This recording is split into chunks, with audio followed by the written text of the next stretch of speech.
말씀의 제목은 누가 이웃이 되겠느냐입니다. 이것은 주님께서 율법사에게 되물으신 말씀이에요. 누가 이웃이 되겠느냐. 율법사에게만 물으시는 것이 아니라 오늘 저와 여러분에게도 주님께서는 묻고 계십니다. 누가 이웃이 되겠느냐. 말씀을 통해서 참으로 누가 이웃이 될 것인가에 대한 이 질문을 깊게 묵상하시고 또 대답해 보실 수 있는 그러한 시간의 말씀 되시기를 바랍니다. 오늘 본문은 선한 사마리아인의 비유의 말씀입니다. 강도 만난 사람을 제사장도 지나칩니다. 레위인도 지나칩니다. 그러나 여행 중이던 한 사마리아 사람이 그를 만나서 불쌍히 여겨주고 거두어주고 치료해주고 돌보아주는 그러한 말씀이에요. 우리가 이러한 선한 사마리아의 비유에 대한 말씀의 내용은 잘 알고 계실 줄 믿습니다. 그런데 이 비유를 말씀하시게 된 계기를 아십니까? 이 말씀의 내용은 잘 알고 계실지 몰라도 예수님이 이 비유를 말씀하시게 된 계기, 그것은 25절을 보시면 어떤 율법교사가 일어나 예수를 시험하여 이르되 율법교사가 예수님을 시험하게 되는데 그 시험이 바로 오늘의 이 선한 사마리아 비유를 말씀하시게 된 계기라는 거예요. 이 시험이 없었다면, 예수님에게 이 시험이 없었다면 예수님의 육신은 조금 편안하셨을지 모르겠습니다. 그러나 이 시험이 없었다면 이 말씀은, 이 비유는 세상으로 나올 수 없었을 것입니다. 우리에게 허락하시는 모든 종류의 시험도 마찬가지라는 것을 기억하시기를 바랍니다. 시험은 피하고 싶어요. 시험은 너무 괴로운 것이에요. 왜 내 삶에 시험을 주시는지 때로 우리는 알 수 없습니다. 주님, 내 삶의 시험을 좀 거두어가면 안 되나요? 우리 이렇게 기도하기도 하죠. 그러나 이 시험을 통해서 예수님이 이 비유를 말씀하신 것처럼 우리 삶에 임하는 시험을 통해서 예수 그리스도의 말씀이 우리 삶에 임하게 되는 것이고, 시험을 통하여서, 고난을 통하여서, 환난을 통하여서 또한 우리들은 하나님의 말씀을 체험하게 되고 깨닫게 된다는 것을 기억하시기를 바랍니다. 아멘. 그러므로 시편 119편 71절은 이렇게 말하고 있습니다. 고난당한 것이 내게 유익이라. 고난당한 것이 내게 유익이 된다는 거예요. 시험당하는 것이 우리에게 유익이 된다는 거예요. 어떻게 유익이 됩니까? 바로 그 시험과 고난과 환난과 연단을 통해서 우리는 주의 율례를 배우게 되고 주의 말씀을 깨닫게 되고 주의 말씀이 우리 삶에 체화되게 되기 때문에 우리가 주님의 말씀으로 인해서 강해질 수 있는 그 계기가 바로 시험이요, 고난이요, 연단이라는 사실을 기억하시기를 바랍니다. 고난은 하나님께서 택하신 하나님의 자녀에게 유익으로 작용하게 된다는 것을 기억하시기를 바랍니다. 아멘. 그 시편 119편 72절에 보시면 주의 입의 법이 내게는 천천 금은보다 좋으니이다. 아멘이십니까? 아멘. 정말 주님의 말씀이 천천 금은보다 좋으십니까? 아멘. 정말 주님의 말씀이 이 세상 그 어떤 것과도 바꿀 수 없고 비교할 수 없을 만큼 소중하시냐는 겁니다. 이 천천 금은보다 좋은 하나님의 말씀을 고난과 시험을 통해서 우리 삶에 새기시고 깨닫게 하시고 임하게 하시는 것도 감사하지만, 고난 없이 시험 없이 천천 금은보다 훨씬 귀한, 비교할 수 없는 하나님의 말씀을 받을 수 있는 시간이 있다는 것을 기억하세요. 그 시간은 바로 이 예배 시간입니다. 아멘. 그 시간은 바로 주님이 들려주시는 말씀 시간이라는 것을 기억하셔야 된다는 겁니다. 아멘. 그러므로 이 시간, 이 예배 시간, 이 말씀 듣는 시간은 천천 금은과도 바꿀 수 없는 귀한 시간이라는 것을 기억하시고 이 시간을 귀하게 여기시고 이 시간을 사모하시고 소망하실 수 있는 은혜가 우리 모두에게 있기를 주님의 이름으로 축원을 드립니다. 아멘. 이제 본문을 살펴보도록 하겠습니다. 자, 30절을 보시면 예수께서 대답하여 이르시되 어떤 사람이 예루살렘에서 여리고로 내려가다가 강도를 만났다. 어떤 사람이 예루살렘에서 여리고로 내려가다가 강도를 만났다. 자, 그냥 비유니까 어떤 사람이 여행 중에 강도를 만났다 이렇게 말씀하셔도 무방할 텐데, 예루살렘에서 여리고로 내려가다가 강도를 만났다라고 예수님께서는 콕 집어 말씀하고 계십니다. 이것은 우연이 아니에요. 예루살렘은 무엇을 나타내고 있습니까? 예루살렘은 성전이 있는 것. 또 여리고는 어디입니까? 여호수아 시절에 정복당하여져서 그곳에 터를 세우고 문을 세우는 사람은 장자와 막내를 잃을 수밖에 없는 저주받은 도성이 바로 여리고라는 거예요. 그러므로 예루살렘에서 여리고로 내려가다가 강도를 만났다는 것은 무엇인가? 예배와 말씀에 하나님의 임재가 있는 곳을 떠나서 저주받은 세상으로 내 소견에 옳은 대로 내 마음대로 행하여 내려가다가 무엇을 만납니까? 강도를 만날 수밖에 없다라는 그러한 뜻이라는 것을 먼저 기억하시기를 바랍니다. 예배와 말씀이 있는 곳을 떠나 내려가니까 강도를 만나는 거예요. 강도가 누구예요? 마귀죠. 우리의 영혼을 노략질하고 우리의 영혼을 시험에 빠지게 하고 우리를 틈만 나면 할 수만 있으면 택한 자녀라도 지옥 불구덩이로 끌고 내려가려는 우리 영혼의 강도가 있다는 것을 기억하시기를 바랍니다. 우리 영혼이 어디서 그러한 강도를 만나는가 생각해 보세요.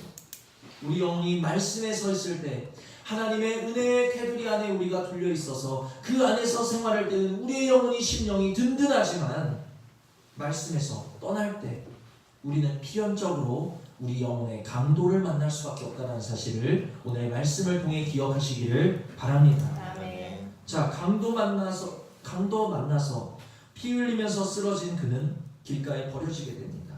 그 길을 누가 지나갑니까?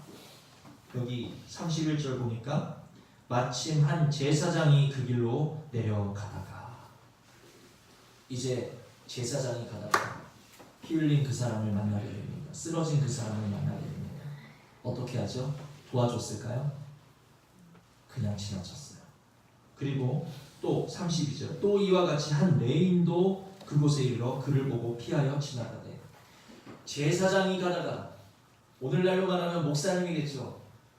목사님이 가다가 피 흘린 한 사람을 보고 그냥 지나가요. 레위인은 누굽니까? 성전 봉사를 하는 사람들, 하나님의 일을 하는 사람들이 지나가다가 그를 보고 그냥 지나쳐 가는 거예요. 이것은 무슨 뜻입니까? 무엇을 나타내는 것입니까? 아니, 제사장이면서 레위인이면서 목사님이면서 성전 봉사하는 자면서 어떻게 피 흘린 사람을 그냥 보고 지나칠 수 있지? 못됐네. 이게 그들의 인격의 문제를 나타내는 말씀일까요? 그게 아니죠. 제 아무리 제사장이라 할지라도, 제 아무리 레위인이라 할지라도 사람은 강도 만나 죽게 된 영혼을 구할 수 없다라는 것을 나타내는 말씀이라는 것을 기억하시기를 바랍니다. 강도당한 사람이 누굽니까? 바로 죄로 인해서 마귀에게 잡혀서 죽게 된 우리 심령들을 나타내고 있는 겁니다. 그러니까 이 말씀은 지금 영적인 말씀이라는 것을 우리가 이해하셔야 된다는 거예요. 제사장과 레위인이 부도덕해서 공경에 빠진 사람을 못 본 채하고 그냥 지나간 것이 아니라 마귀라는, 사탄이라는, 죄라는, 사망이라는 우리 심령의 강도를 만나서 죽게 된 그 사람을, 마찬가지로 죽게 된 사람이 구할 수 있다 없다? 없다는 거예요. 아무리 제사장이라도 아무리 레위인이라도 죽게 된 그 영혼을 구할 수 없다라는 말씀이라는 것을 깨달으시기를 바랍니다. 만일 사람이 사람을 도와서 구제함으로 인해서 사람이 사람을 천국에 이르게 할 수 있고 사람이 스스로 구원받는 길로 행할 수 있다면 우리 예수님이 오셨을까요? 안 오셨을까요? 오시지 않았다는 거예요. 예수님이 오신 이유는 사람이 스스로 구원받을 수 있는 능력을 상실했다는 것을 아시기 때문에 우리를 불쌍히 여기시고 우리의 유일한 길이 되어주시고 우리를 천국으로 인도하시기 위해서 예수님이 오셨다는 사실, 우리가 할 수 없기 때문에 오셨다는 사실을 기억하시기를 바랍니다. 아멘. 우리가 할 수 있는 사람들이었다면 예수님은 오지 않으셨을 거예요. 그러나 우리가 할 수 없는 사람이기 때문에 예수님이 오실 수밖에 없었다라는 것을 기억하시기를 바랍니다. 제사장 레위인이 지나친 그곳에 이제 드디어 누가 이릅니까? 33절. 어떤 사마리아 사람은 여행하는 중 거기 이르러 그를 보고 불쌍히 여겨. 여행 중인 사마리아 사람이 찾아왔다는 거예요. 무슨 여행일까요? 영광스러운 하늘 보자. 매 순간마다 하나님을 찬양하는 그 찬양, 천사의 영광스러운 찬양이 울려 퍼지는 그 거룩하고 영광스러운 하늘 보자를 버리고 떠나셔서 이 땅으로 주님은 여행 오셨다는 거예요. 아멘. 누구를 찾아서? 강도 만나서 피 흘려 쓰러지고 죽어가는 오늘 저와 여러분을 위해서 예수님은 지금 거룩한 여행 중이라는 것을 기억하시기를 바랍니다. 아멘. 그것이 이 비유의 핵심이라는 거예요. 하늘 보좌를 떠나서 우리 강도 만난 심령을 구원하시기 위해 예수님이 지금 여행하시다 우리를 만나 주셨다. 이것이 이 비유의 핵심이라는 것입니다. 사마리아인이 무엇을 했습니까? 자, 33절 보시면 여행하는 중 거기 이르러 그를 보고 불쌍히 여겼다. 또 34절 가까이 가서 기름과 포도주를 그 상처에 붓고 싸매고 자기 짐승에 태워 주막으로 데리고 와서 돌보아 주었다. 이것이 바로 주님께서 강도 만난 우리 영혼들을 위해 행하신 일이라는 것을 기억하시기를 바랍니다. 우리를 불쌍히 여겨 주셨다는 거예요. 그리고 기름과 포도주를 부어서 싸매 주셨다는 거예요. 여기서 기름과 포도주가 뭘까요? 기름은 성령인 줄 믿습니다. 아멘. 포도주는 예수님께서 십자가에 열린 그 피를 나타내는 줄 믿습니다. 아멘. 그러니까 성령과 피로써 우리를 깨끗게 하시고 성령과 피로써 우리를 치료하시고 성령과 피로써 우리를 새롭게 하시는 예수님의 사역을 나타내고 있다는 거예요. 아멘. 또한 돌보아 줍니다. 우리가 함께 계셔서 우리의 연약함을 하시고 우리가 온전한 하나님의 백성으로 든든히 세워질 때까지 저 천국에 갈 때까지 우리를 돌보아 주신다는 거죠. 아멘. 한 가지 더 있습니다. 35절 그 이튿날 그가 주막 주인에게 데나리온 둘을 내어주며 이르되 이 사람을 돌보아 주라. 비용이 더 들면 내가 돌아올 때 갚으리라 하였으니 예수님이 하신 거 비용을 지불하셨다는 아멘. 아멘. 주님께서 우리의 죄싹을 지불하셨다는 것을 기억하시기를 바랍니다. 아멘. 어디서요? 십자가에서 지불하셨다는 거예요. 십자가에서. 우리 영혼에 도움을 줄 수 없는 사람을 의지하고 바라보지 마시고 우리 영혼을 불쌍히 여겨주시고 오늘도 성령과 피로써 우리를 새롭게 하시고 깨끗게 하시고 치유하시는 우리를 돌보아 주시는 우리를 위하여 자기 몸을 버려 십자가에서 삭슬 치러주시는 사랑의 우리 주님을 바라보시고 의지하실 수 있는 은혜가 있기를 주님의 이름으로 축원을 드립니다. 아멘. 여기 제사장과 레위인 보니까 제사장과 레위인도 예루살렘에서 여리고로 내려가는 그 길로 똑같이 행하고 있었어요. 그들도 강도 만날 수밖에 없는 사람이라는 것을 기억하시기를 바랍니다. 그러므로 너도 강도 만나고 나도 강도 만나고 우리들은 강도 만날 수밖에 없는 사람들이기 때문에 서로가 서로를 의지하는 것이 아니라 도리어 서로가 서로를 어떻게 해요? 불쌍히 여겨주고 긍휼히 여겨주실 수 있는 그런 은혜가 있기를 원합니다. 우리가 의지할 것은 우리를 구해줄 수 없는 사람이 아니라 오직 우리를 돌보아 주시고 우리에게 성령과 피로써 깨끗게 새롭게 하시는 예수 그리스도만을 바라보시고 의지하셔야 된다는 사실을 기억하시기를 바랍니다. 아멘. 또한 이사야서를 보시면 53장 6절에 이런 말씀이 있습니다. 우리는 다 양 같아서 그릇 행하여 어떻게 해요? 각기 제 길로 갔거늘. 우리들의 습성이 그렇다는 거예요. 우리들의 습성이 양 같아서 각기 제 길로 갈 수밖에 없다. 제 길로 간다라는 것이 무엇입니까? 내 소견에 옳은 대로 행할 수밖에 없다는 거예요. 내 감정 따라, 내 기분 따라, 내 고집 따라, 내가 옳다고 여기는 것 따라 말씀을 따라가야 되는데 내 소견에 오는 대로 그냥 각기 제 길로 가버리는 거예요. 그렇게 사망길로 가버리는 거예요. 그렇게 강도 만날 수밖에 없는 길로 행할 수밖에 없는 것이 우리 모습이라는 것을 주님 앞에 고백하실 수 있기를 원합니다. 아멘. 그래서 흩어져서 강도 만나 사망을 맛보는 오늘도 저와 여러분을 불쌍히 여기셔서 우리를 이제는 거둬주시고 흩어지는 양떼 같은 우리를 이제는 모아주시기 위해서 누가 오셨습니까? 참 목자 되신 우리의 참된 목자 되시는 예수 그리스도께서 오셨다라는 것이죠. 아멘. 오셨어요. 그래서 이 말씀을 통해 여기까지 말씀을 통해 우리가 두 가지 먼저 기도하실 수 있는 은혜가 있기를 원합니다. 첫째는 먼저 애통하실 수 있는 은혜가 있기를 원합니다. 내가 바로 강도 만나 죽게 된 사람입니다. 내가 바로 강도 만나 죽게 된 사람입니다. 나를 불쌍히 여겨 주시옵소서. 내가 양 같아서 너무너무 미련하여서 흩어져 각기 제 길로 갈 수밖에 없는 내가 그런 습성이 있고 내가 그런 성정이 있어서 주의 말씀대로 행하지 못하는 오늘도 나를 불쌍히 여겨 주시옵소서. 먼저 애통하셔야 됩니다. 아멘. 다음은 무엇입니까? 주님 이제 나의 참된 목자로 나에게 오신 줄 믿사오니 아멘. 거기서 끝나면 안 돼요. 양은 목자의 음성을 듣는다라고 말씀하셨습니다.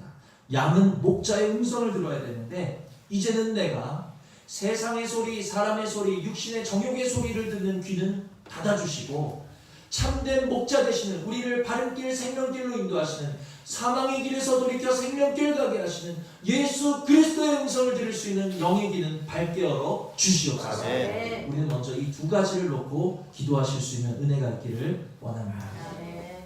죽을 수밖에 없는 양 같아서 흩어진 내 소견에 옳은 대로 행하여 사망당할 수밖에 없고 강도 만날 수밖에 없는 우리 자신을 먼저는 가슴 치시고 이제 그러한 나를 위해서 참된 목자가 되셔서 오신 그 주님의 음성만을 따라갈 수 있도록 우리의 귀를 열어달라. 자, 이것이 지금까지 증거한 말씀의 정리입니다.